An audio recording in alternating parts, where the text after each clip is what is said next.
Remember Chuck E. Cheese? That old arcade with the singing animatronics? Of course you do. I just found out they went bankrupt recently. It made me think back to my horrible experience there as a very little kid. I was no older than 8 or 9. It was like my third and last time ever at a Chuck E. Cheese. This specific location closed down years ago, but it used to be basically down the street from our old house.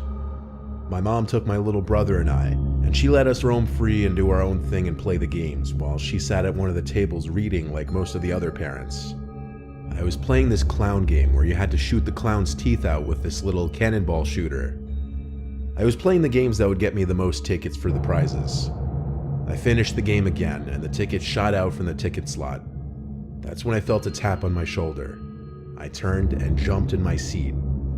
I was greeted with a giant Chuck E. Cheese mascot in my face. He held out his hand for a high five, and naturally I gave him his high five with a smile. He then pointed at the tickets and gave me a thumbs up. I think I just continued laughing and smiling and said, yeah. Then he pointed at the tickets once more and motioned for me to follow him. So I ripped the tickets from the slot and followed the giant mascot. As we walked across the main floor, a couple other kids around like 6 came up to him saying, "Hey Chucky," and he gave them both high fives. I kept following him, wondering if he'd tell the other kids to follow, but he didn't. He would turn back every few seconds to make sure I was still following. Finally, we made it across the main floor by the stage towards this back area, where he waved me to follow him through this employees-only door. From what I remember about how I was feeling, let's just say a combination of weird and excited.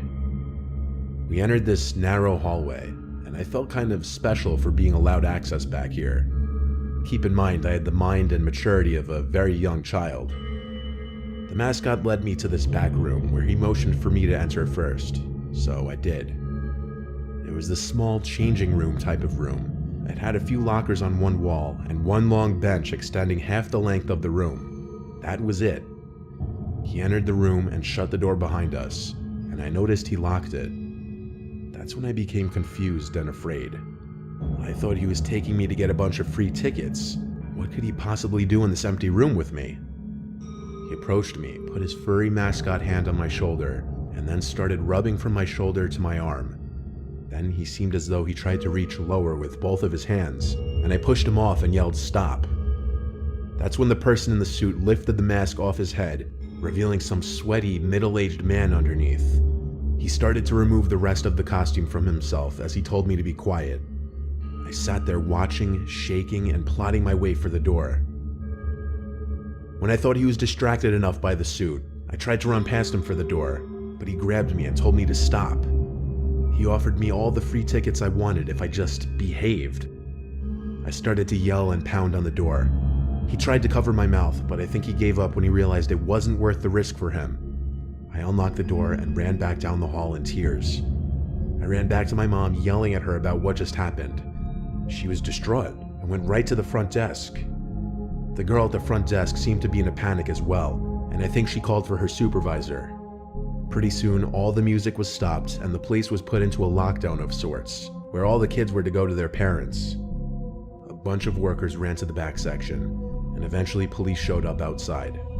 I had to give my whole story to a crowd of like 6 people, and I was extremely nervous. The man in the Chucky suit was some random creep who snuck into the back section of the building to dress in one of the suits and apparently lure children to the back.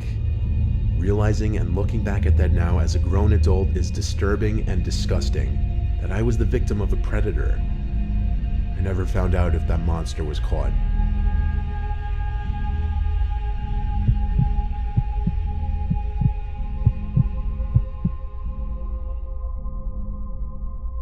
I used to work for Chuck E. Cheese very briefly when I was 21 years old.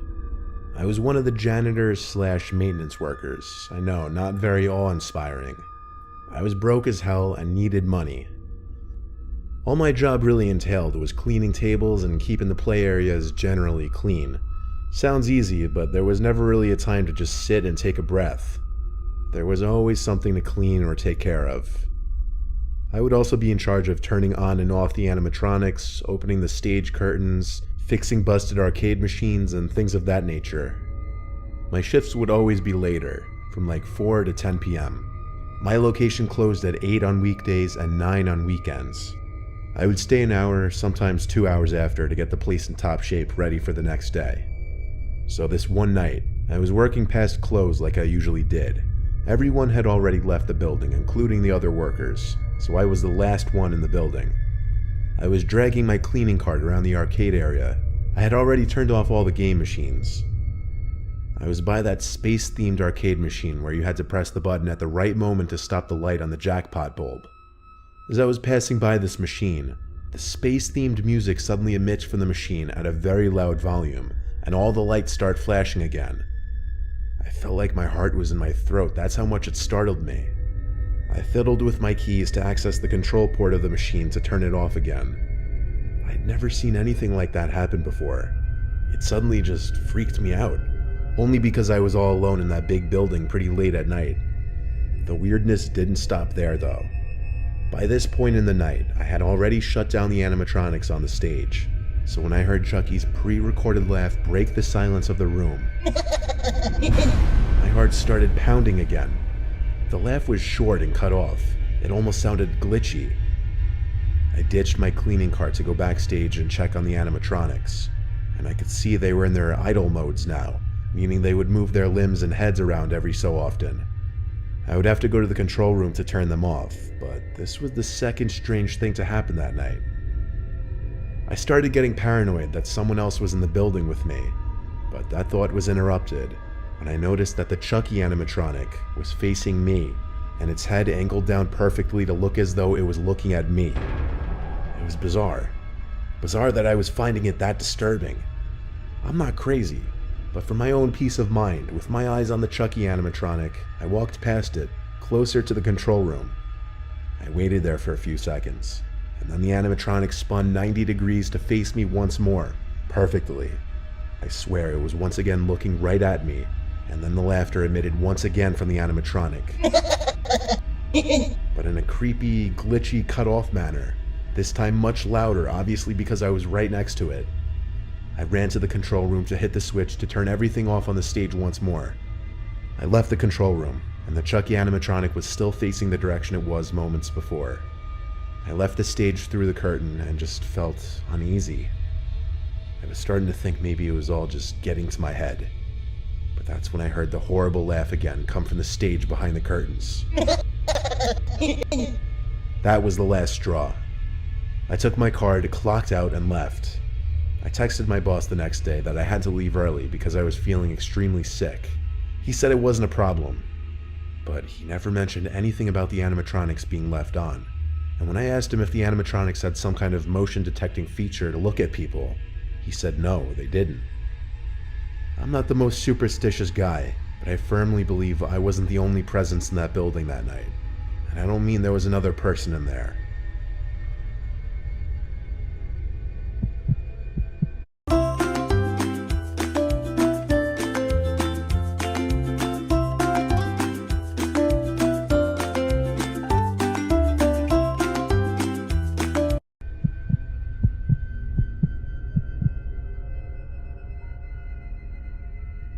This is a story from my childhood that I don't like to look back on too much.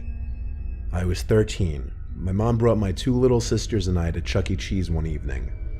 My sisters are 4 and 6 years younger than me, so it was more for them, and my mom just wanted me to come along. My mom was playing games with my sisters, so I went to do my own thing. It was my only time ever at Chuck E. Cheese, so I was trying to play every game at least once. Eventually, a worker in a red polo shirt came up to me. He was in his lower to mid-20s, I'd say. He didn't seem that old. He asked me if I wanted some more tokens. I said, yeah, sure. He told me to follow him. He led me through this sketchy back door, which led to a back exit. I asked him where he was leading me. He said to his truck. He told me not to tell anyone, but that he had access to all the tokens he wanted and just kept piles of them in his car. I stopped following when I realized he was leading me to his car. I told him my mom would be mad. He tried to push that I follow him a little more, but gave up.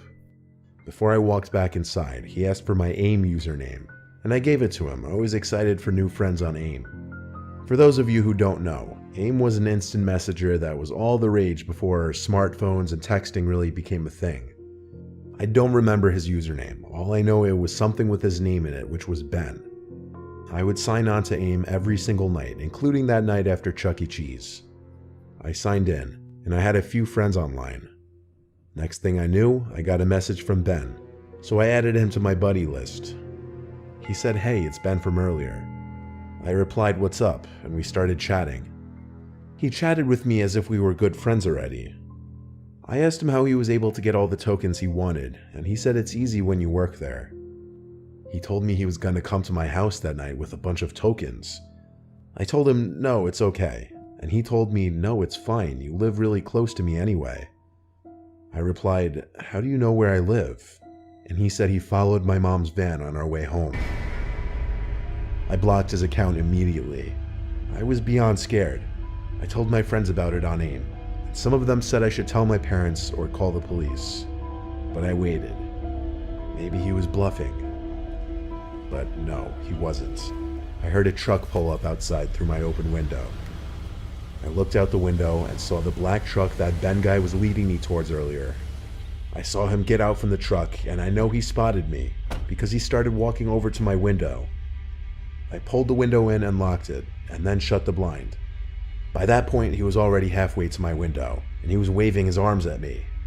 I ran to my mom to tell her. She didn't find it funny, thinking I was kidding at first, but I convinced her after she looked out the window and saw the black truck begin to speed down the road.